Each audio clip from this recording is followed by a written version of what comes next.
Soos jy het gesê, ek is Owen Kriek, bestuurende direkteur van Oak Law. Ons is 'n korporatiewe en kommersiële regsfirma, spesialiseer in korporatiewe en kommersiële reg. Hoofsaaklik mergers and acquisitions, weet besighede verkoop en verkoop, besigheidsstrukturering, herstrukturering, die tipe van ding. Het jy my 'n bietjie gevra om vandag met julle te gesels oor jy weet die regulatoriese raamwerk waarbinne besighede werk en wette, regulasies en reëls wat daar van toepassing is. In die aard van die saak is dit 'n ongelooflike wye veld en ons sal nou daarby kom oor hoe wyd dit kan raak. Maar ek dink ons kan begin met die eenvoudige vraag, met regulatoriese omgewing, wat beteken dit en wat is dit? Het enige van julle dalk 'n idee, as ons verwys na die regulatoriese raamwerk, waarvan ons praat en wat van toepassing kan wees? Ok, lyk my daar's iemand wat 'n kans wil waag. Dis eenvoudige wette, reëls en regulasies deur regeringsowerhede in plek gesit ten einde die optrede en aksies van besighede te beheer en te kontroleer. Jy kan dink aan wette soos die inkomstebelastingwet, hoe jy belastings betaal, hoe jy belastingsberekening, maatskappyewet, beslote korporasieswet, verbruikersbeskermingswet, hoe tree jy op teenoor jou kliënte, jy weet wat se regte en verpligtinge het jy teenoor jou kliënte, al hierdie tipe goed. Daar's 3 vlakke van regulatoriese raamwerke. Wel, na my mening. Die eerste een is die oorhoofse regulatoriese raamwerk waaraan besighede en industrie blootgestel is. Dis byvoorbeeld inkomstebelastingwetgewing en hierdie tipe wetgewings. So elke besigheid moet belasting betaal. Hy is onderhewig aan die inkomstebelastingwet. Dan is daar entiteitspesifieke regulatoriese raamwerke waaraan spesifieke entiteite moet voldoen. Soos byvoorbeeld die wetgewing op maatskappye, wetgewing op beslote korporasies. Daar is dan 'n derde vlak van regulatoriese raamwerk en dis industrie spesifiek. So as jy byvoorbeeld in die farmaseutiese industrie werk, dan gaan jy 'n klomp wetgewing hê wat op jou van toepassing is. So daar's hierdie vlakke van wetgewing en regulasie. Die eerste vlak is oorhoofs, meeste maatskappye, meeste besighede is daaraan onderworpe. Dan is dit entiteitspesifiek, as jy 'n maatskappy is, gaan jy spesifiek wees onderhewig wees aan die maatskappyewet, of 'n beslote korporasie gaan jy spesifiek onderhewig wees aan die BK-wetgewing. Industrie spesifiek, dan raak dit nog enger en jy kyk na jou industrie waarin jy werksaam is. Het sy dit versekering, farmasie, boerdery, hierdie tipe goed. Die oorskriding of verontagsaming van wette, regulasies en reëls waaraan jou besigheid blootgestel is, kan lei tot moontlike siviele sowel as kriminele aanspreeklikheid. Ou moet nie dink dat ek het 'n wet oortree, daar gaan dalk 'n finansiële implikasie wees nie. Daar's verskeie wetgewing wat direkteure, aandeelhouers, lede van besighede persoonlik aanspreeklik maak vir sekere oortredings. En jy kan jouself, jy weet, in die tronk bevind as jy 'n paar van hierdie goed oorskry. Ek weet die bankindustrie is nogal ewig en streng in hierdie verband, en ek het vanoggend 'n getuienis op Groot FM gehoor van 'n ou wat in die bankwese bepaalde goed oorskry het en homself in die tronk bevind het vir 4 jaar. Okay, dis uiters belangrik om te weet watter wette, regulasies en reëls op jou besigheid van toepassing is en om dit te gehoorsaam. Ons gaan vandag kyk na entiteitspesifieke regulatoriese raamwerk en ook baie oppervlakkig. Dis 'n baie wye veld en julle kan vir julleself dink hoeveel wette van toepassing kan wees op verskillende entiteite. Wat ek gedoen het, omdat dit so wye veld is, ek het die basiese beginsels van verskeie entiteite gaan uitlê. Dan het ek 'n paar aspekte wat vir my interessant was in die laaste 6 maande in my praktyk. Jy weet goed wat ons teëgekom het, algemene vrae wat ons gehad het, en ek gaan 'n bietjie daaroor gesels. Ek wil vra as julle enige vrae het wat opkom, jy weet, soos ons aangaan, vra die vrae. Julle hoef nie te wag tot aan die einde nie. Ek wil graag 'n interaktiewe proses hê waar ons gesels oor goed. Daar kom dalk iets op soos ek 'n punt bespreek, jy weet, wat vir julle relevant is, of in jou industrie of in jou bedryf, jou besigheid selfs relevant is. Jy weet, vra daai vrae en ons kyk of ons 'n antwoord daarvoor het. Die entiteitspesifieke regulatoriese raamwerk. Soos julle almal weet, sal verskeie entiteite waarin besighede bedryf kan word. Elkeen het sy eie verskillende wette, reëls en regulasies waaraan dit onderworpe is, welke operasionele sowel as finansiële implikasies tot gevolg het. Jy weet, 'n ou spring nie net weg en besluit ek gaan 'n eenmansaak wees of ek gaan 'n vennootskap wees of ek gaan myself, jy weet, ek gaan 'n privaat maatskappy registreer nie. 'n Ou moet 'n bietjie 'n due diligence gaan doen, soos hulle sê, en gaan kyk, maar wat is my kort, lang en medium termyn doelwitte? Jy weet, ek begin dalk nou met my besigheid, kontantvloei is bietjie styf, ek begin dalk 'n eenmansaak, want jy weet, dis bietjie goedkomer om 'n eenmansaak te begin en ek skakel dan later om na 'n privaat maatskappy toe. As jy begin met 'n spesifieke entiteit, is jy nie gebonde om daarmee saam te leef, jy weet, tot aan alle ewigheid nie. Daar is altyd ruimte om effektief te herstruktureer. As voorbeeld kan 'n eenmanssaak by wyse van herstruktureringsraamwerk onder die Inkomstebelastingwet belasting effektief omskakel na 'n privaat maatskappy in terme van 'n sogenaamde artikel 42 transaksie. Nou net as voorbeeld, jy is 'n eenmanssaak, kom ons sê jy het 'n vervoermaatskappy, dit bestaan uit 'n lopende saak, jy het jou bates wat jou trokke is, jy het 'n paar werknemers en jy besluit wel die risiko gebonde aan die eenmanssaak raak nou vir my te veel, die tipe kontrakte weer, die tipe werk wat ek doen, ek wil nie die persoonlike risiko mee hê nie, ek wil dit eerder omsit na 'n maatskappy toe, myself bietjie distansieer as 'n aandeelhouer van daai risiko. Ek wil 'n privaat maatskappy stig, ek wil daai besigheid oorsit na die privaat maatskappy. Nou 'n baie effektiewe manier is om dit te doen is artikel 42 van die Inkomstebelastingwet, waar jy sê wel, ek stig 'n privaat maatskappy, ek gee al my bates, die trokke, ek skuif al my werknemers en ek skuif die lopende saak oor na die privaat maatskappy toe. In ruil vir hierdie afstanddoening van hierdie bate wat dan nou my lopende saak besigheid is, neem ek verdere aandele in die privaat maatskappy op. Die Inkomstebelastingwet maak dit dan so dat jy geen belastingverpligting op daardie stadium oploop nie. Jou belastingverpligtinge word uitgestel tot tyd terwyl jy dan weer die besigheid in 'n derde verkoop of jou aandele verkoop. So dis 'n baie effektiewe manier en jy kan artikels 42 tot 47 van die Inkomstebelastingwet is 'n baie lekker meganismes om hierdie tipe transaksies aan te pak. Die algemeenste entiteite in Suid-Afrika is eenmansake, vennootskappe, maatskappye en beslote korporasies. Ons gaan net so vlugtig kyk na elkeen se basiese beginsels, dan 'n paar, interessante aspekte wat ek nou al teëgekom het rondom hierdie entiteite. Eenmanssaak, basiese beginsels. Die besigheid word besit en bestuur deur 'n natuurlike persoon in persoonlike naam. Dit is ek weer eens 'n voorbeeld van 'n vervoermaatskappy. Ek besit die trokke in eie naam, ek bedryf die besigheid in eie naam. En soos julle nou sal sien ook, dis nie 'n juridiese of 'n regspersoon nie. Die besigheid het geen onafhanklike bestaan van my nie. Ek kontrakteer in eie naam, ek loop alle verpligtinge in eie naam op. So as iets verkeerd gaan met daai besigheid, is ek en my persoonlike bates op die spel.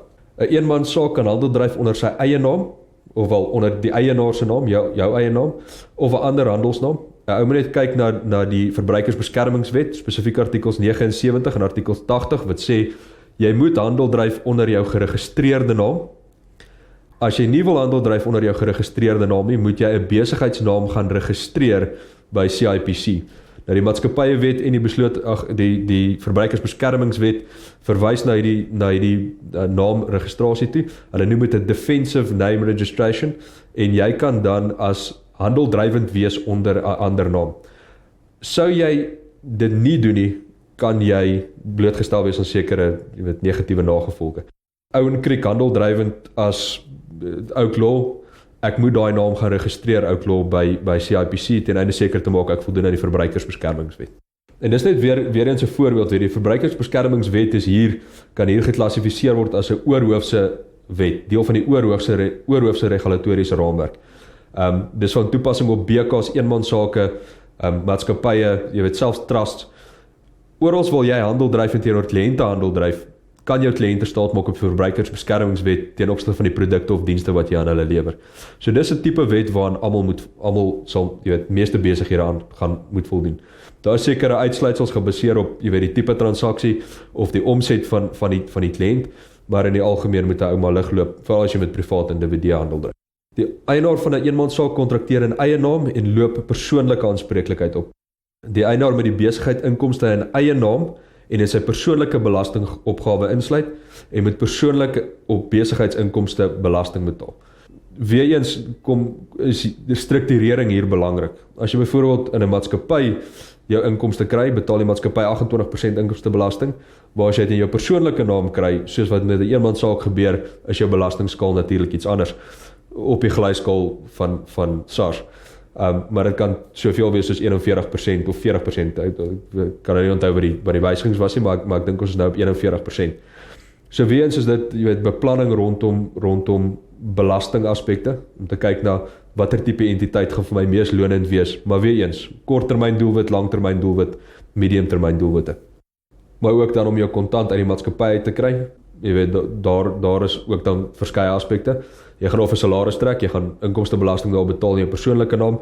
Alternatief gaan jy jou maatskappybelasting betaal wat 28% is, maar om die dividend uit te kry, gaan jy dan 15% belasting betaal, wat jy dan effektief op 43% belasting sit. Jy weet, so ou moet al daai goed in ag neem. Die eienaar aanvaar aanspreeklikheid vir die besigheid se laste of skulde tot die volle bestek van sy persoonlike bates, ongeag of die bates in die besigheid gebruik word of nie.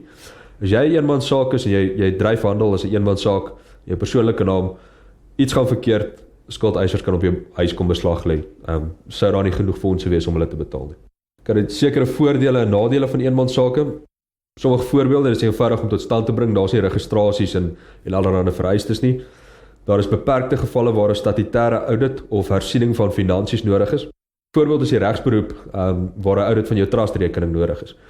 Nou weer eens is hierdie industrie spesifieke wetgewing of vereiste. Nie alle eenmansake hoef geaudit te word of hoef 'n hersiening van hulle finansiële staat te ondergaan nie. Prokureurs moet hulle trustrekeninge geaudit hê. So dit is weer eens belangrik daai onderskeid tussen oorhoofs, entiteit spesifiek en dan industrie spesifiek. Hierdie is nie noodwendig 'n entiteit spesifieke vereiste of 'n oorhoof spesifieke vereiste nie, maar dit is industrie spesifieke vereiste. Die eienaars is vry om self besluite te neem rakende die besigheid.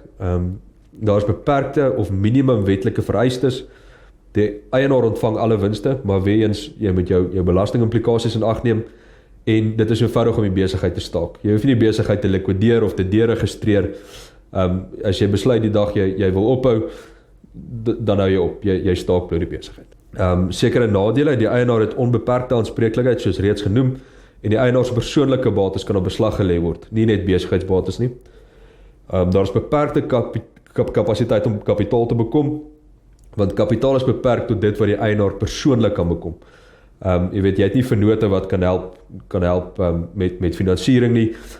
Dis nie 'n maatskappy, jy weet, meerdere aandeelhouers waar jy finansiering ondersteun deur maatskappybates sowel as persoonlike bates nie, so dit maak dit bietjie moeiliker om kapitaal te bekom. As ek kom by die vervreemding van eenmansake en dit is altyd die ou grappie dat daar's twee dinge lekker van 'n besigheid, dis wanneer jy hom begin en wanneer jy hom verkoop. Het ek gedink is nodig om dalk te kyk na vervreemding van eenmansake. Ons almal weet hoe vervreemding van maatskappye werk, jy verkoop die aandele of jy verkoop die lopende saak, selfs met 'n BK. Maar daar is soms vrae rondom eenmanssaak, jy weet, hoe verkoop ek my eenmanssaak? Nou dis eenvoudig as jy die besigheid van 'n eenmanssaak verkoop, want jy verkoop bloot die lopende saak aan 'n derde, jy kry jou geld en so gaan jy aan. Die tweede opsie is waar jy 'n belegger wil hê of 'n vennoot wil inneem. Nou jy kan nie 'n aandeel in 'n eenmanssaak bekom of verkoop sonder om die entiteitsstruktuur van eienaarskap te verander nie. Met ander woorde, as ek 'n tweede party in my eenmanssaak inbring, kan ek nie 'n eenmanssaak bly nie. Die entiteit moet verander na 'n vennootskap of 'n maatskappy. En daai is die enigste twee entiteite waarna toe hy kan verander. Ons kan nie meer na BK's toe verander nie, want jy mag nie meer BK's registreer na 1 Mei 2011 nie. So jy word of 'n vennootskap of 'n maatskappy. Nou om 'n vennootskap te word, die eienaar van die eenmanssaak verkoop 'n gedeelte van die besigheid en die besigheidsbates aan die koper en die eienaar en koper word gesamentlik pro rata vennote in die vennootskap. Kom ons gebruik as voorbeeld, jou maatskappy is R5 miljoen werd, jy sê ek soek 'n 50% vennoot, jy verkoop 50% vir R2,5 miljoen, julle word vennote op 'n 50-50 basis en julle is 'n vennootskap. Die vennote trek dan 'n vennootskapsooreenkoms op om hulle verhouding as vennote te reguleer. So daar's dan 'n onderliggende dokument wat julle verhouding reguleer as vennote. En dit spreek aan aandelehouding, stemreg, bestuursvereistes, al hierdie tipe goed. Besluitnemingsvlakke. Wie kan watter besluite neem? Wat se persentasie stem het ons nodig om 'n besluit te neem? Weet dit is 75% of dalk 60-50% nodig voor ons 'n sekere aksie kan neem. En dis belangrik om daai dokument in plek te kry vir 'n vennootskap om julle verhouding te reguleer. Maatskappy, omskeping na 'n maatskappy. 'n Voorbeeld hoe dit gedoen kan word is dat die eenmanssaak eienaar 'n maatskappy stig, hy stig 'n privaat maatskappy. Hy gebruik dan artikel 42 soos ons reeds bespreek het om sy lopende saak aan die maatskappy te gee en dan verkoop hy 'n aandeel in hierdie maatskappy aan 'n derde party. Die partye word dan aandeelhouers in die nuwe privaat maatskappy wat gestig is en hulle registreer 'n MAI en hulle kry behoorlike aandeelhouersooreenkoms in plek om hulle verhouding onderling te reguleer. Dis ook belangrik om te let, en ons sal nou daarby kom, dat jou MAI is 'n publieke dokument in 'n privaat maatskappy nou, is 'n publieke dokument. So, derdes weet wat aan daai dokument aangaan, omdat hy by CIPC lê. Enige mens kan daai MAI gaan trek, en hy kan gaan kyk wat daar aangaan. Okay, vennootskap, basiese beginsels, dis 'n besigheidsverhouding tussen 2 of meer individue, wat beteken natuurlike persone. Onthou, jy kan nie 'n vennootskap aangaan met 'n juridiese persoon nie. Sodra 'n juridiese persoon betrokke raak, is dit nie meer 'n vennootskap nie, maar dan kyk hy waarskynlik na 'n samewerkingsooreenkoms of 'n joint venture, soos ons dit ken. En vennootskappe is beperk tot 20 persone, behalwe in sekere spesifieke industrieë, soos byvoorbeeld prokureurs en ouditeure, waar jy meer as 20 vennote kan hê. Weereens, dis 'n industrie-spesifieke vereiste of toelating dat prokureurs en ouditeure meer as 20 vennote kan wees, waar die oorhoofse beginsel in hierdie geval is beperk tot 20 vennote. Hierdie persone smelt dan saam ten einde 'n besigheid te bedryf, en elke vennoot is verplig om 'n kontribusie te maak tot die vennootskap. Het sy dit geld, dienste, bates of wat ook al is, hy moet iets van waarde vir die BK gee in ruil vir sy persentasie in die vennootskap. Vennootskappe word intern gereguleer by wyse van vennootskapsooreenkomste, weereens 'n dokument wat stemreg aanspreek, weet hoe hou ons vergaderings, hoe neem ons besluite, selfs hoe laat ons nuwe vennote toe, sou jy verkoop, wat is die reëls rondom die verkoop van jou vennootskapsbelang? Is daar dalk voorkoopsregte teen opsigte van die ander vennoot? Al hierdie tipe goed moet in ag geneem word in 'n vennootskapsooreenkoms. Soos met 'n eenmanssaak is vennootskappe nie onafhanklike regspersone of belastingbetalers nie. 'n Vennootskap kan byvoorbeeld nie inkomstebelasting registreer nie, alhoewel dit vir BTW kan registreer. En dis nogal 'n interessante aangeleentheid wat ons onlangs gehad het, was 2 vennote. Die een vennoot het 'n deel van sy vennootskapsbelang verkoop aan sy medevennoot. Die vraag ontstaan toe, omdat beide vir BTW geregistreer is, moet die verkoper BTW hef op die verkoop van daardie vennootskapsbelang. Ons opinie was dat dit nie nodig was nie, vir 2 redes. Dis omdat die vennootskap nie ontbind het nie. Die vennootskap het nog steeds presies dieselfde lede gehad, hoewel dit 'n verskillende persentasies was. Die verkoop was nie in die normale loop van die verkoper se besigheid nie. Dis nie sy normale besigheid om vennootskapsledebelang te verkoop nie. En dis 'n baie belangrike aspek van BTW-heffing. Is dit in die normale loop van jou besigheid, en dit is gevind dat dit nie was nie, so hy hoef nie BTW te gehef het nie. As ons egter 'n stapie verder gaan en gesê het wel, die vennoot of die vennoot wat verkoop, tree heeltemal uit die vennootskap uit, dan kon BTW moontlik ter sprake gekom het. Want wanneer daai vennoot uittree, kom die vennootskap tot 'n einde. Daar's vorm effektief 'n eenmanssaak. Wat beteken dat in regswese word die vennootskap se besigheid as 'n lopende saak oorgedra na die oorblywende vennoot toe. En tensy jy onder artikel 11(1)e van die BTW-wet 'n zero-rate transaksie kan doen, wat beteken jy hef BTW maar op 'n 0 koers, dan sou BTW relevant geraak het en betaalbaar geraak het.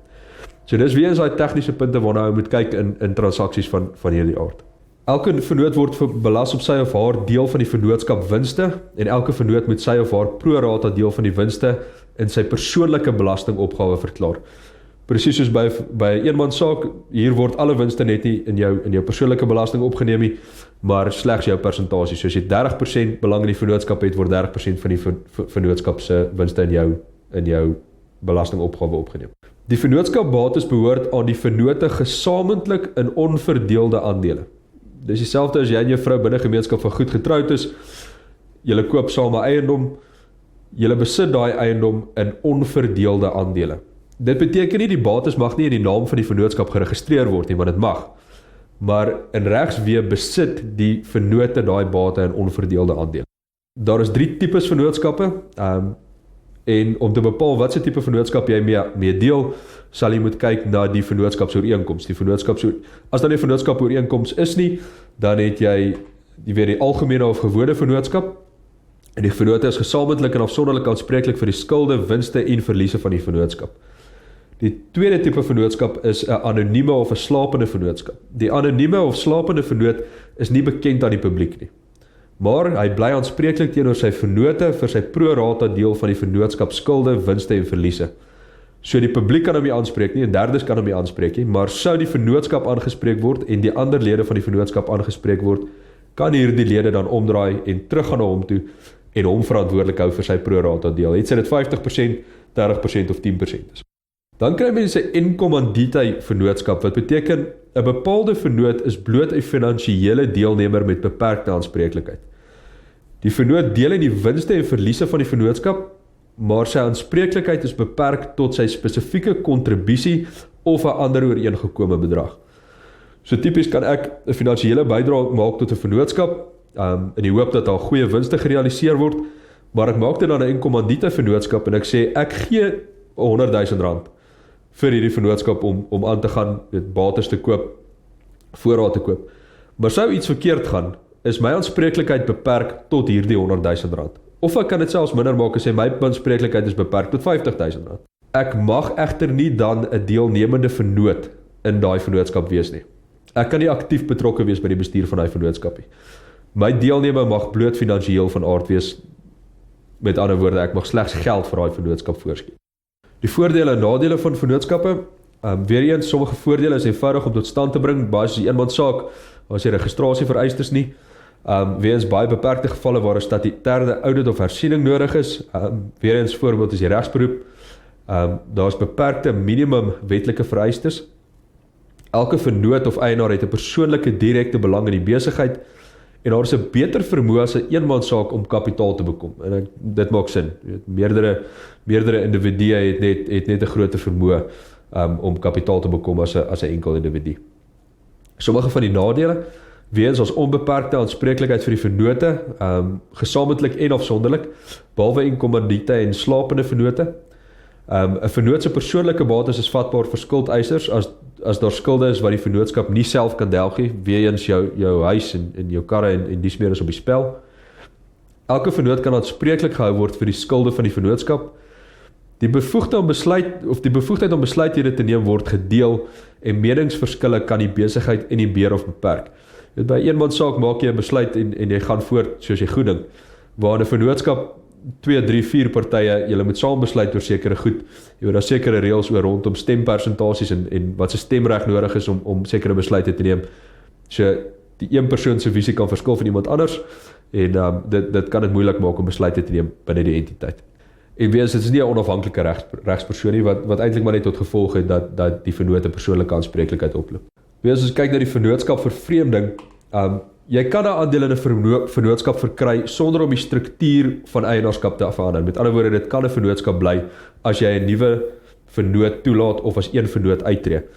In die geval waar 'n nuwe vennoot gevoeg word of 'n bestaande vennoot onttrek, ontbind die bestaande vennootskap en word die vennootskap nietig en van geen krag teensy jou vennootskap ooreenkoms anders bepaal. So teensy jy in jou vennootskap ooreenkoms bepaal dat die vennootskap bly voortbestaan, nie teenstaande die intrede of uittrede van 'n nuwe vennoot of 'n ou vennoot, ontbind daai vennootskap. Nou sekere gevolge van so 'n ontbinding is dat die bates gelikwideer word, die krediteure betaal moet word en die vennote moet instaan vir enige finansiële tekorte.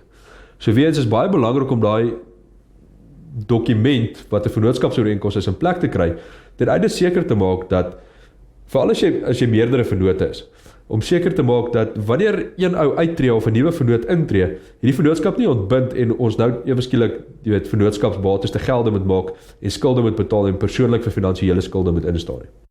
'n Vennootskap kan geïnkorporeer word deur die vennootskap na 'n maatskappy te omskep.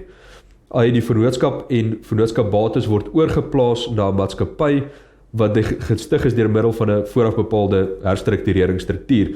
Weereens kan jy artikel 42 gebruik, waar die vennote die vennootskapsbates oordra aan die maatskappy en in ruil daarvoor vat hulle aandele in die maatskappy op. Na oordrag van die besigheid en besigheidsbates na die nuwe maatskappy kan die vennote aandele aan belangstellendes verkoop. Daar kan verskeie verkopers wees, maar daar hoef ook nie kopers te wees nie. Slegs die vennote kan voortgaan om die besigheid via die maatskappy te bedryf.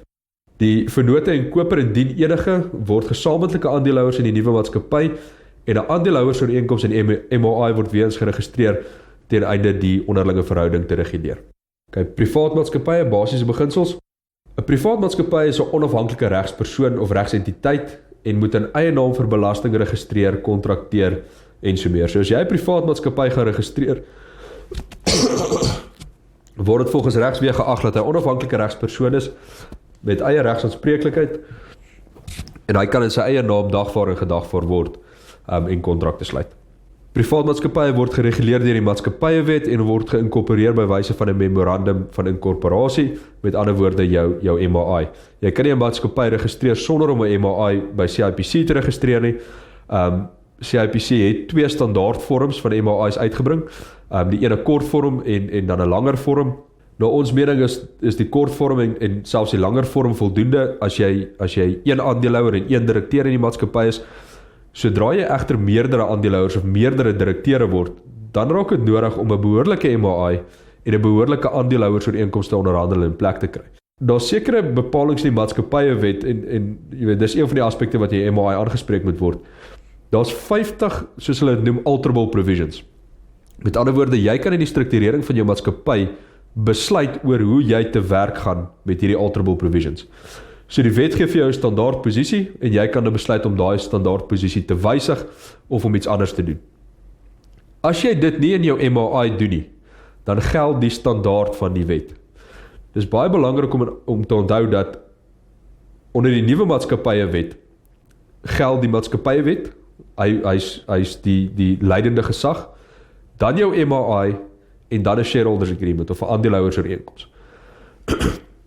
As jou aandeelhouersooreenkoms in stryd is met jou MAI, dan geld die MAI vir sover as wat daar 'n konflik is.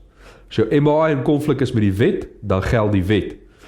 Met ander woorde, is baie belangrik om hierdie statutêre dokumente van 'n maatskappy so op te stel en in plek te kry, dat jy seker is, jy is nie in oorskryding van die maatskappyewet nie. 'n Paar van die voorbeelde van alterable provisions wat jy in jou MAI kan wysig, is die persentasie quorum wat vereis word vir 'n aandeelhouersvergadering.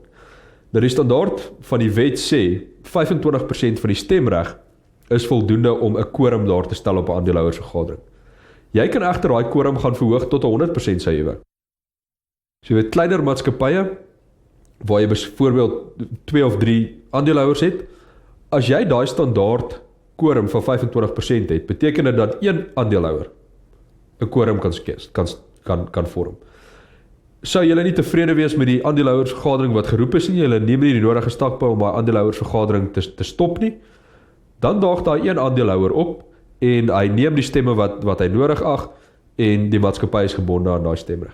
So hier is die tipe goed waarna ou moet kyk na jou interne regulasies ten einde seker te maak jy spreek dit behoorlik aan.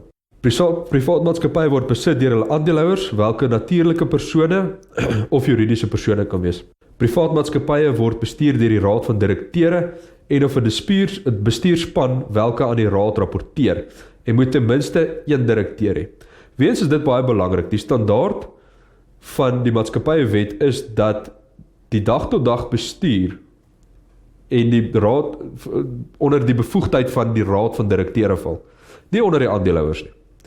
En direkteure is verplig om die beste belang van 'n maatskappy op te tree, nie die belang van die aandeelhouers nie. Hy moet kyk wat goed is vir die maatskappy en sy besluite daarvolgens neem. Dis een van die baie belangrike fiduciêre verpligtinge wat 'n direkteur het. Jy is egter geregtig om die raad se magte en bevoegdhede via jou MAI te gaan beperk. Weens as jy dit nie doen nie en jy vat deur die standaard van die wet, dan het die raad baie wye bevoegdhede. Een van die bevoegdhede wat die raad byvoorbeeld het, teensy jou MAI dit beperk, is om klasse aandele te gaan skep en die aantal aandele van 'n sekere klas te verhoog en of die regte en verpligtinge van klasse aandele te gaan verander. Baie aandeelhouers, veral in kleiner maatskappye, sê wel ek wil nie my raad noodwendig daai bevoegdheid gee nie. Dit moet binne aandeelhouers vlak val en 'n ou maak dit dan 'n vereiste dat jy 'n aandeelhouer stem moet hê vir sulke besluite. 'n Ander mag wat die raad het wat ons baie teekom, nou dis nie 'n alterable provision van die wet nie, maar die raad is gemagtig om aandele uit te reik. So hy kan aandele uitreik aan derdes. Met ander woorde, as ek na een van julle maatskappye toe kom en dis 'n privaat maatskappy en ek sê ek wil 'n belegging maak, ek wil aandele bekom in hierdie maatskappy en die raad besluit dit is goed so, dan kan hulle aandele aan my uitreik in ruil vir monetêre vergoeding. het sy die aandeelhouers daartoe toegestem het of nie. Dis 'n raadsbesluit. Baie kliënte verkies om die raad se bevoegdheid te beperk. Nou die maatskappywet is duidelik en hy sê, al is dit nie 'n alterable provision nie, kan jy 'n non-alterable provision strenger maak deur strenger vereistes neer te lê op die maatskappy. Wat beteken jy kan daai raadsbevoegdheid na aandeelhouersvlak skuif en sê geen aandele word uitgereik sonder dat daar 'n spesiale resolusie van aandeelhouers is. Weeens dis jou interne regulering van jou maatskappy en ek het nog gesien hoe ouens hulle self verbrand, jy weet, vandag is jy 50% aandeelhouer in 'n maatskappy, môre na 'n paar raadsbesluite is jy 'n 30% aandeelhouer of 'n 20% aandeelhouer omdat aandele uitgereik is aan derdes vir 'n bepaalde vergoeding.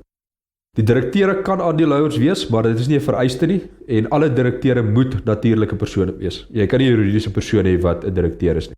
Die aandeelhouer se aanspreeklikheid vir maatskappyskulde is beperk, maar moet nou nie dink omdat jy aandeelhouer is in 'n privaat maatskappy het geen aanspreeklik nie, want jy het sekere aanspreeklikhede waar die maatskappywet jou MOI of sekere kontraktuele bepalinge so bepaal.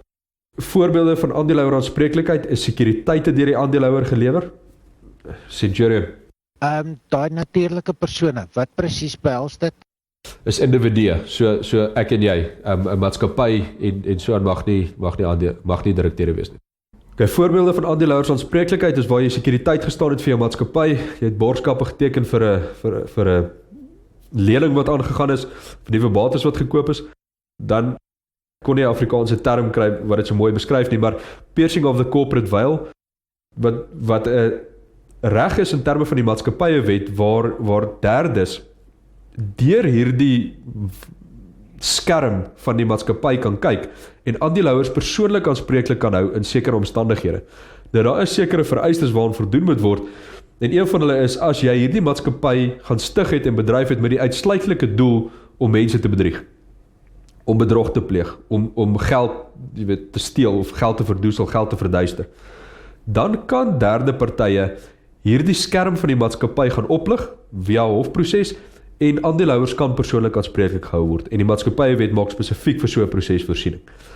En dan is op 'n bepaalde belastingaanspreeklikheid wat op aandeelhouers kan val vir werknemerbelasting, BTW en so aan. Voorbeelde van direkteursaanspreeklikheid is die verontagsaming van die fidusiëre pligte of die lewering van sekuriteite. Nou dit is baie belangrik dat julle moet agslaan veral as julle direkteure in privaat maatskappye is dat daar bepaalde fidusiëre pligte is waaraan 'n direkteur moet voldoen.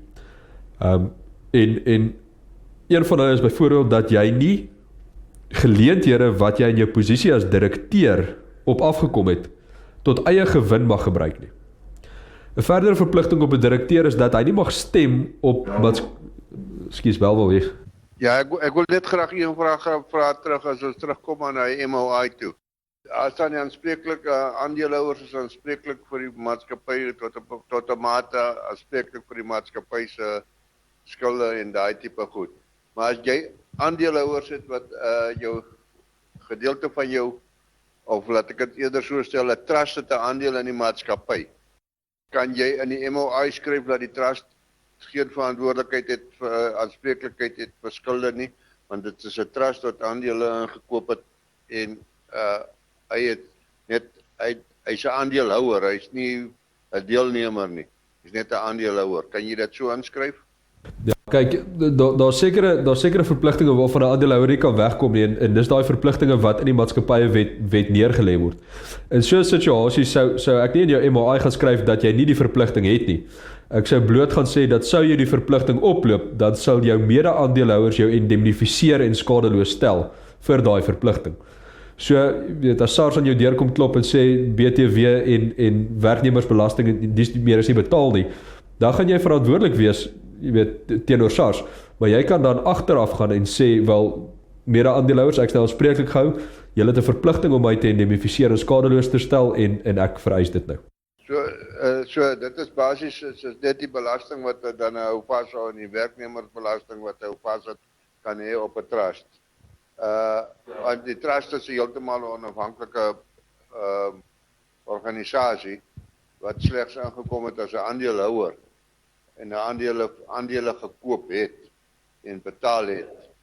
So dit is as 'n belegging beskou, dis nie as iets anderster nie. Ekskuus, dis die voordeel van 'n privaat maatskappy is daai baie beperkte aanspreeklikheid. Byvoorbeeld jou belastingaanspreeklikheid as 'n aandeelhouer val nie onder die kader van 'n maatskappywet nie, dit val onder die kader van die inkomstebelastingwet. Weens die inkomstebelastingwet is 'n oorhoofse wet wat op alle besighede van toepassing is. Die maatskappywet is meer spesifiek op maatskappye van toepassing. Maar weens jy moet agslaan op alle wetgewing wat moontlik op jou van toepassing gewees het, sy oorhoofs entiteitspesifiek of industrie spesifiek. Maar ja, jy het baie beperkte aanspreeklikheid. Ek probeer net bloot uitlig dat jy nie nou kan sê jy het geen aanspreeklikheid nie. Daar is wel gevalle waar jy aanspreeklikheid kan oploop. En sou jy geen aanspreeklikheid wil hê nie, gaan jy daai indemnifisering van mede-aandeelhouers of dan op 'n ander plek moet kry ten einde skadeloos gestel te word. Voorbeelde van direkteursaanspreeklikheid is die verontagsaming van fidusiëre pligte of die lewering van sekuriteite namens die maatskappy. Bepaalde maatskappy amptenare, het jy en jy nou 'n aandeelhouer of 'n direkteur is of nie, kan persoonlike aanspreeklikheid opdoen in bepaalde gevalle.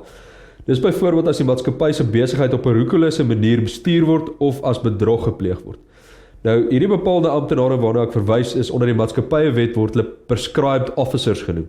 En die definisie is dat jy kan 'n prescribed officer wees as jy die amp van direkteur beoefen, het jy 'n geregistreerde direkteur is of nie.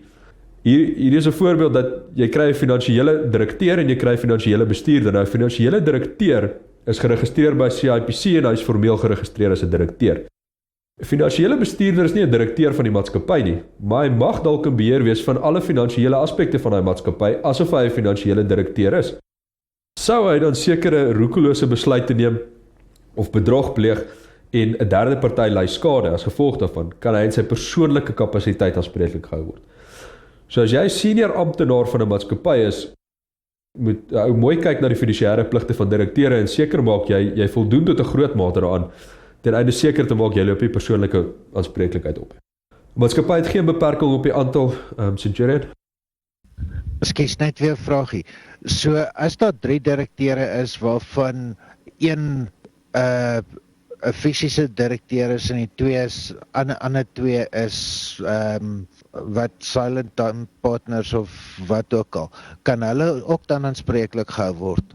Kyk, daar's uitvoerende direkteure wat aktief betrokke is by die dag-tot-dag bestuur van die maatskappy, daar's dan nie uitvoerende direkteure. Hy sal 1 of 2 keer 'n jaar op 'n raadsvergadering gaan sit. Hulle sal hom verskaf 'n sekere maatskappy inligting en hy sal dan deelneem aan hierdie vergadering. Daar is 'n sogenaamde business judgment rule wat hulle in die maatskappywet het, wat beteken dat, en dis eintlik 'n verdediging wat 'n direkteur het, sou 'n eis teen hom ingestel word.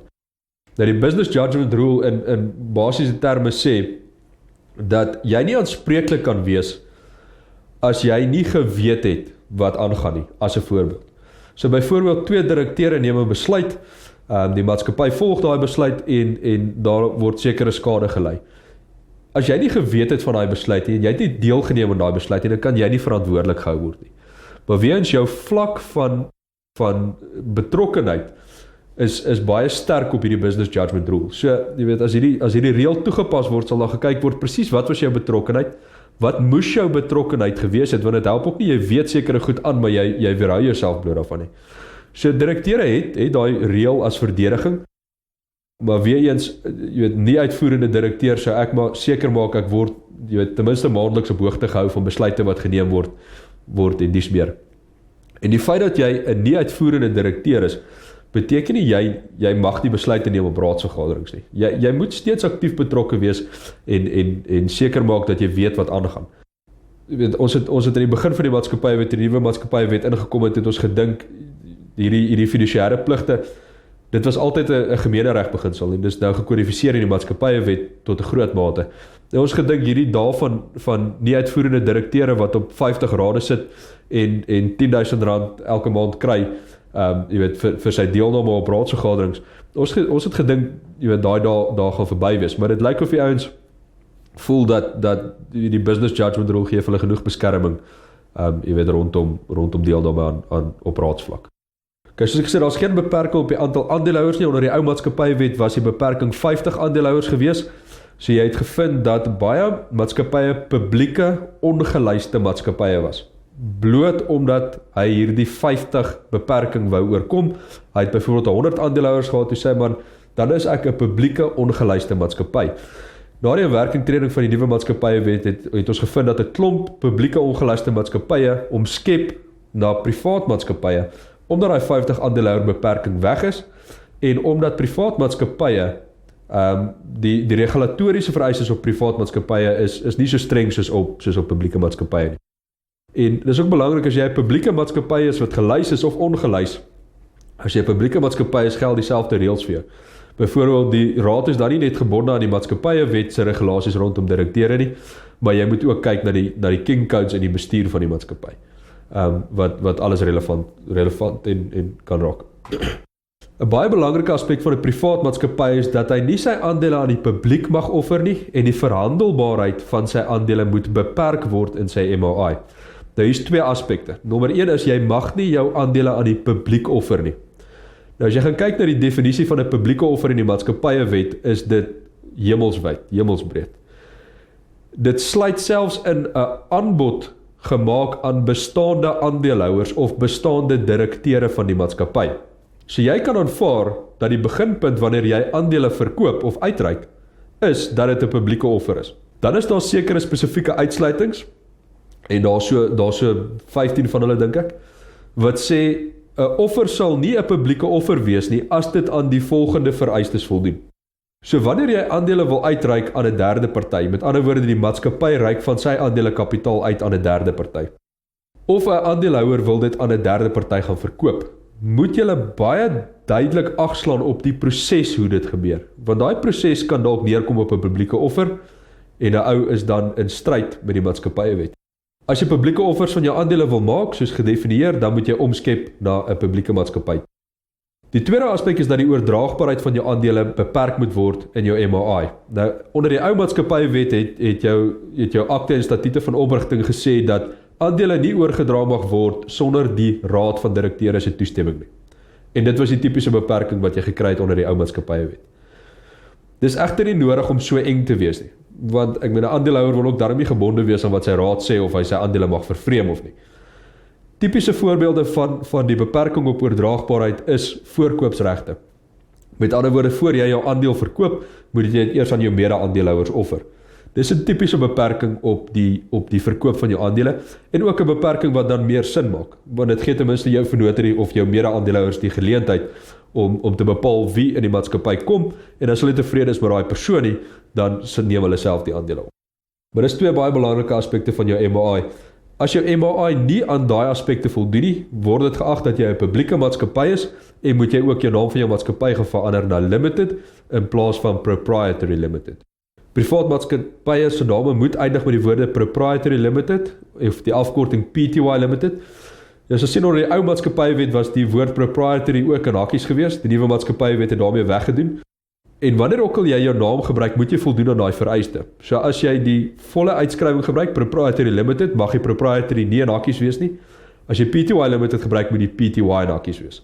En dit is duidelike bewoording van die maatskappywet. Ek sien baie ouens doen dit steeds nie, en weens is 'n oorskryding van die maatskappywet. Wat die sanksie sal wees daarvoor, weet ons nou nog nie, maar jy kan aanspreeklik gehou word. Of 'n maatskappy, 'n privaat maatskappy, 'n audit of onafhanklike nasiening van sy finansiële state moet ondergaan word, bepaal deur die maatskappywet. So dis nie te sê onder die ou maatskappywet, as jy 'n privaat maatskappy was jy onderhewig aan 'n audit. Einde van die storie. Die nuwe maatskappywet het verskillende vlakke van maatskappye, en dit word bepaal deur jou publieke belangtelling of jou public interest score. En daar's 'n hele regulasie tot die maatskappywet wat bepaal, jy weet, of jy audit moet ondergaan en of jy 'n independent review moet ondergaan, en of jy niks hoef te doen nie. As 'n voorbeeld, as al die aandeelhouers ook direkteure in die maatskappy is, dan hoef die maatskappy nie geaudit te word nie, en hoef ook nie 'n independent review te ondergaan nie. Maar weer eens, as jou public interest score bepaal dat jy geaudit moet word volgens die wet, dan moet jy geaudit word, ongeag die feit of alle aandeelhouers direkteure is. Maar tipies kleiner maatskappye, en jy moet nog 'n groot maatskappy wees om die auditverpligting op te loop, kleiner maatskappye, as ander aandeelhouers ook direkteure is, dan hoef jy nie 'n audit of 'n independent review te ondergaan nie. Hier is weer eens een van die alterable provisions van die maatskappywet, waar hy sê, jy as 'n privaat maatskappy kan besluit om geaudit te word. Jy kan in jou MAI sê, ek verkies om elke jaar geaudit te word. Ons verkies om dit nie te doen nie, vir die eenvoudige rede dat die raad en of aandeelhouers later kan besluit om te audit sou hulle wil, ongeag wat die MAI sê, jy het die bevoegdheid om te besluit. As jy egter in jou MAI sê, dis 'n vereiste dat die maatskappy geaudit word, dan is jy onderhewig aan hoofstuk 3 van die maatskappywet. Nou hoofstuk 3 is strenger as normale IFRS reëls. So as jy verkies om in terme van jou MAI te sê ek word geaudit, einde van die storie, dan is jy onderhewig aan strenge reëls. Ons adviseer dus altyd kliënte om te sê jy verkies nie om 'n vrywillige audit te ondergaan nie, en dat die raad en of die aandeelhouers dan jaar tot jaar besluit en sê ons gaan 'n audit ondergaan. Dit maak net jou lewe bietjie makliker rondom jou audit vereis. Ook as jy 'n maatskappy is geregistreer onder die ou maatskappywet voor 2011, voor 1 Mei 2011, gaan jou akte en statute waarskynlik sê jy moet 'n audit ondergaan, en dit beteken jy is outomaties onderhewig aan hoofstuk 3 van die maatskappywet. Gaan dus daai dokumente na, maak seker jy weet, en kyk of jy nie dalk 'n nuwe dokument moet opstaan om te sê jy is nie verplig om 'n audit te ondergaan nie. In die algemeen is direkteure vry om alle maatskappy inligting te bekom en te bestudeer.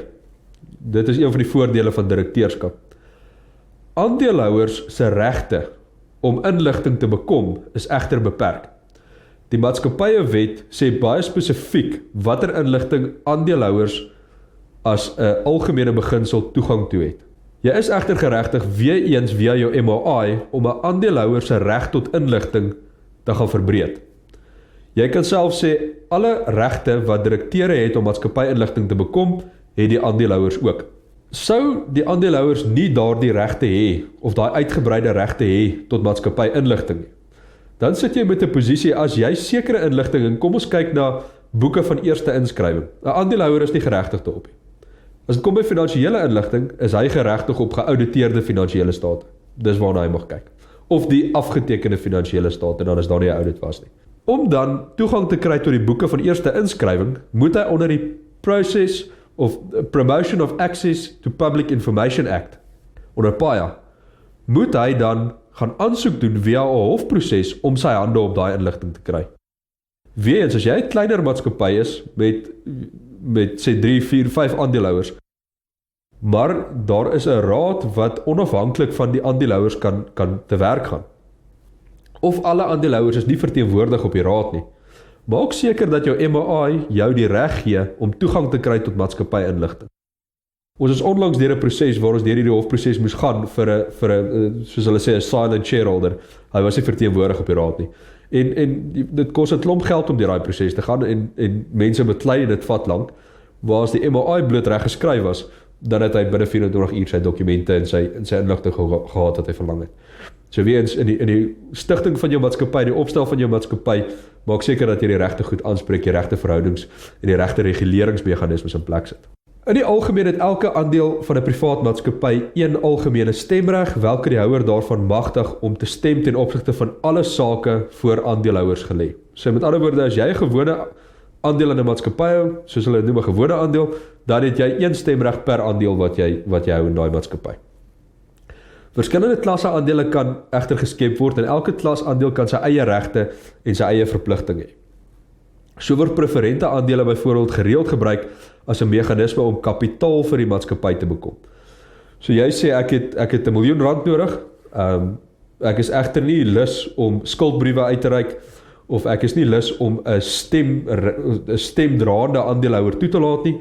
Kom ek gaan skep 'n klas preferente aandeel.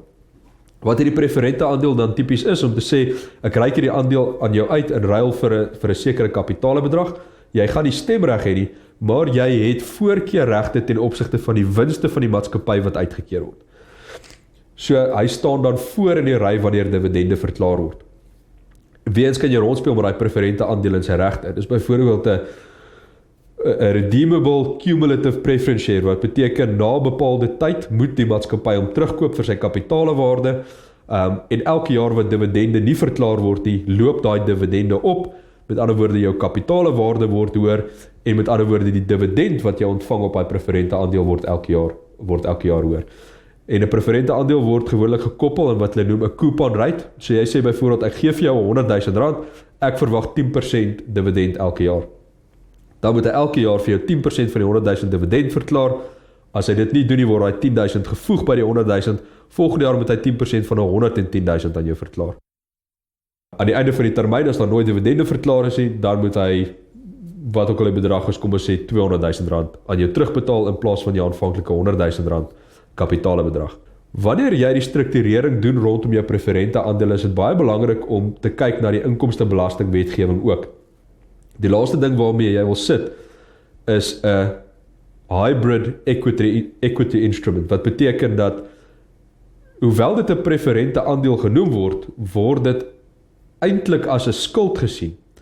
Jou dividend wat jy elke jaar ontvang, word dan nie gesien as 'n dividend wat belasbaar is teen 15% as 'n withholding dividends tax nie, maar dit word gesien as 'n rente-inkomste, wat uit die aard van die saak 'n ander belastingverpligting het. Nou, die basiese beginsel is, as jou preferente aandeel nie binne 3 jaar aflosbaar is nie, dan kan dit nie geag word as 'n hybrid equity instrument nie. Dan word dit geag as 'n aandeel en jou inkomste word geag as 'n dividend. Daar is nog 'n paar reëls waaraan voldoen moet word. So ou moet altyd mooi kyk na die strukturering van hierdie aandele, presies hoe jy dit doen, ten einde seker te maak dat jou belegger nie, einde van die finansiële jaar 'n skok kry, wanneer hy sy dividende verwag nie. Ook jou MAI bepaal die klasse aandele wat jy het, en die hoeveelheid van daai klas aandeel. As jy net gewone aandele in jou MAI gemagtig het, mag jy die preferente aandele uitreik nie. Jy moet spesifiek via 'n spesiale resolusie jou MAI gaan wysig, ten einde die klas preferente aandeel met sy reëls in te sluit. 'n Maatskappy is beperk tot die aandele wat hy het. Hy mag niks meer aandele uitreik as wat hy het nie. So as jy 1000 gemagtigde gewone aandele het, mag jy nie 2000 gemagtigde gewone aandele gaan uitreik, of 2000 gewone aandele gaan uitreik nie. Jy is beperk tot 1000. Weereens, jy moet jy MAI gaan wysig om meer aandele te magtig, sodat jy meer aandele kan uitreik. Alle distribusies na aandeelhouers vereis goedkeuring van die raad van direkteure en is onderhewig aan die solvensie en likwiditeitstoets. Nou, as jy praat van 'n distribusie, weereens die definisie is baie wyd. Dit kan insluit dividende, dit kan insluit die geld wat jy ontvang omdat die maatskappy van jou aandele terugkoop onder 'n aandele terugkoop transaksie. Dis 'n baie wye definisie van wat distribusie insluit. As die maatskappy 'n distribusie maak aan sy aandeelhouers, nommer 1, die raad moet dit goedkeur, en nommer 2, die solvensie en likwiditeitstoets moet geslaag word. As dit nie geslaag word nie, mag daai distribusie nie gemaak word nie. Ongeag wat die aandeelhouers daaroor sê. As jy is 'n direkteur in 'n maatskappy en 'n aandeelhouer verwag 'n dividend, maak seker dat die solvensie en likwiditeitstoets nagekom word, want jy gaan aanspreeklik wees vir die uitbetaling, nie die direkteur nie. Anders as onder die vorige maatskappye-wet, word daar nie van 'n privaat maatskappy vereis om 'n algemene jaarvergadering te hê nie. Slegs publieke maatskappye word vereis om algemene jaarvergaderings te hê. Weereens iets wat jy via jou MAI kan wysig, so as jy verkies dat jou maatskappy elke jaar 'n jaarvergadering het, skryf dit in jou MAI en sê dat ons jaarliks jaarvergadering gaan hê. Interessante aspek hier is ook die roep van aandeelhouersvergaderings, wat nogal 'n probleem was vir een van my kliënte die afgelope paar maande. Die wet sê dat as jy 'n aandeelhouersvergadering wil roep, dan moet aandeelhouers wat 10% van die stemreg verteenwoordig wat op daai aandeelhouersvergadering gestem mag word, 'n shareholders requisition noem hulle dit. So jy moet 'n brief skryf aan die maatskappy en sê ek verwag dat 'n aandeelhouersvergadering geroep word. Die raad van direkteure moet dan hierdie aandeelhouersvergadering roep. As jy nie 'n meerderheid stem op 'n op 'n direksievergadering het om die aandeelhouersvergadering te roep nie, dan word die aandeelhouersvergadering bloot nie geroep nie. Hierdie was weer eens 'n geval waar 'n meerderheid van die direkteure nie ook aandeelhouers in die maatskappy was nie. En die aandeelhouers wat die maatskappy vergadering of die aandeelhouersvergadering probeer roep het, is vir amper 8 maande weerhou om hierdie vergadering te roep. Nou, een van die baie belangrike besluite wat hulle moes geneem het, was om 'n direkteur af te dank. En uit die aard van die saak het daai direkteur die altyd gestem teen hierdie vergadering, saam met 'n paar van sy vriende of kollegas. En dit het hulle 8 maande gevat om hierdie persoon wat regtig 'n negatiewe element in die maatskappy was, van die raad van direkteure te verwyder. So dis baie belangrik om in jou MAI ook te magtig dat 'n aandeelhouer 'n aandeelhouersvergadering kan roep. As jy dit nie doen nie, is die standaard van die wet dat die direkteure dit kan doen en jy sit dan met moeilikheid as 'n aandeelhouer wat nie ook op die raad verteenwoordig is nie. Verder 'n interessante punt is dat 'n direkteur slegs verwyder kan word met 'n meerderheidsaandeelhouer stem. En dis ongeag enige ooreenkoms tussen die direkteur en die maatskappy of tussen die direkteur en enige aandeelhouer. As jy 'n meerderheidsaandeelhouer stem het, kan 'n direkteur verwyder word. Jy moet daai stem egter uitoefen op 'n aandeelhouersvergadering. En die wet is baie duidelik. Die persoon moet die geleentheid gegee word op 'n aandeelhouersvergadering om sy saak te stel alvorens die besluit geneem word. Hoekom hulle dit so doen, weet ek nie, want die wet is ook baie duidelik in die sin dat 'n direkteur vir enige rede wat ook al verwyder kan word met 'n meerderheidsaandeelhouer stem. Daar hoef nie 'n rede te wees nie. As jy nie vir die ou se hartleer hou nie, word daar 'n stem geroep, jy hoef nie redes te verwittig oor hoekom hy verwyder word nie, jy verwyder hom. Dis egter belangrik om te let dat daar 'n verskil is tussen jou posisie as direkteur en jou posisie as werknemer. Die feit dat jy as direkteur verwyder word onder die maatskappywet, beteken nie dat jy ook nou as 'n werknemer verwyder is nie. Die normale arbeidsregprosedures vir die verwydering van 'n werknemer moet nog steeds gevolg word. Jy kan nie nou, omdat jy afgehaal het as direkteur, onder die maatskappywet ook sê, hy is nie meer 'n werknemer nie. Ons is deur 'n proses 2 jaar terug, waar ons suksesvol was, waar 'n groot maatskappy dit probeer doen het. Hulle het 'n direkteur verwyder van die raad, hulle het hom ook toe as werknemer bloot verwyder sonder om die arbeidsregprosedure te volg, en hy het geslaag met 'n arbeidsregproses en dit het hom baie miljoene in die sak gebring. So maak seker dat jy jou statutêre verpligtinge, jou prosedurele verpligtinge nakom in die bestuur van jou maatskappy.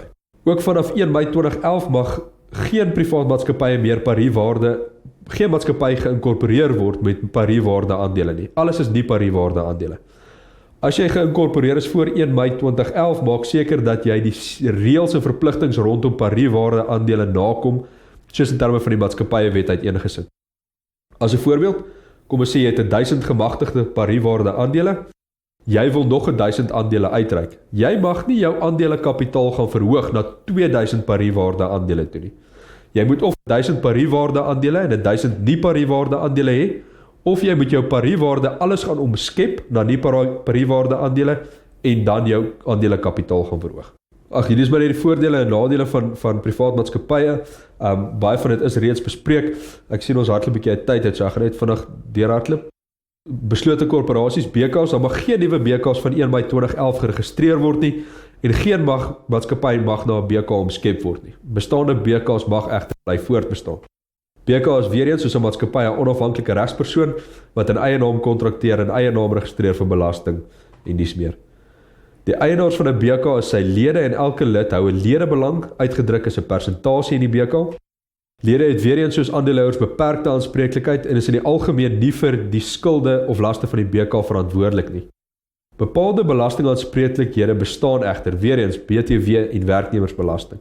In samehang met bepaalde aanspreeklikheid onder die wet op beslote korporasies, soos byvoorbeeld die tot nietmaking van 'n BK terwyl hy nog laste het, dan word die lede in persoonlike naam aanspreeklik en die sekuriteit deur die lede gelewer. Ledebelang is beperk tot natuurlike persone, inter vivos trusts of testamentêre trusts. 'n Maatskappy mag dus nie 'n ledebelang in 'n BK hou nie. En dis ook beperk tot 10 lede. As jy dus 'n trust het wat ledebelang in 'n BK hou, moet hy voldoen aan sekere reëls. 2 van hierdie reëls is dat geen van sy begunstigdes juridiese persone mag wees nie, met ander woorde maatskappye nie. Dit moet almal natuurlike persone wees. En die aantal lede van die BK plus die aantal begunstigdes mag nie 10 oorskry nie. Dis 'n baie duidelike vereiste. As jy dit nie doen nie, verskry jy die BK-wet en weens is daar bepaalde verpligtinge wat kan oploop. BK kan wel 'n lid wees van 'n maatskappy, alhoewel 'n maatskappy nie 'n lid kan wees van 'n BK nie. BK's mag omskep word na maatskappye en is dalk raadsaam. Onthou die groot voordeel van 'n BK onder die ou bedeling was die statutêre audit vereistes. Daar was nie noodwendige audit van toepassing op 'n BK nie. Privaat maatskappye en BK's is egter nou onderhewig aan presies dieselfde audit vereistes. Die nuwe maatskappywet maak dit duidelik. BK's en privaat maatskappye presies dieselfde audit vereistes. Die aanspreeklikheid van lede in 'n BK is egter meer as die aanspreeklikheid van aandeelhouers in 'n privaat maatskappy. As jy dus 'n BK het, oorweeg dit baie sterk. Dit is 'n vinnige proses, is 'n maklike proses om skep na 'n privaat maatskappy toe. En die intensie met die nuwe maatskappywet was in elk geval om weg te doen met BK's. Hulle het die vereiste om 'n BK te deregistreer of te omskep na 'n privaat maatskappy weggevat, maar hulle intensie is steeds dat oor tyd BK's bloot gaan wegval. As jy 'n BK het, onthou dat jy onderhewig is aan die BK-wet, maar ook aan die maatskappywet. Skedule 3 maak sekere maatskappyverpligtinge ook verpligtend op BK's. Een van hierdie is die business rescue bepalings van die maatskappywet. 'n BK se naam moet altyd eindig met die letters BK of CC. As jy dit nie doen, kan die lede persoonlike aanspreeklikheid oploop in sekere gevalle. En baie belangrik vir 'n BK is dat in die algemeen mag elke lid van 'n BK deelneem aan die bestuur van daardie BK, tensy 'n assosiasieooreenkoms tussen die lede anders bepaal. So as jy 'n lid is en jou assosiasieooreenkoms bepaal nie anders nie, mag jy is geregtig om aktief te betrokke te wees in die dag-tot-dag bestuur van daai BK. In wese tree elke lid as agent van die BK op en die BK word gebind deur elke lid se aksies. Weereens, tensy jou assosiasieooreenkoms anders vermeld. As jy dus meer as een lid in 'n BK is dit raadsaam om 'n ooreenkoms in plek te kry wat sê dat sekere aksies slegs met eenparige besluit of met 'n sekere persentasie stem gedoen mag word.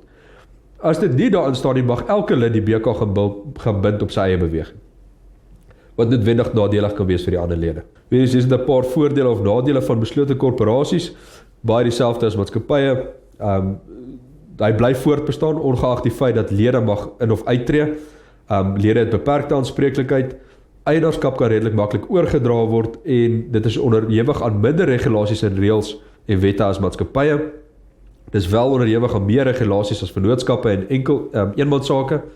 Dis duurder en moeiliker om te administreer as eenmansake.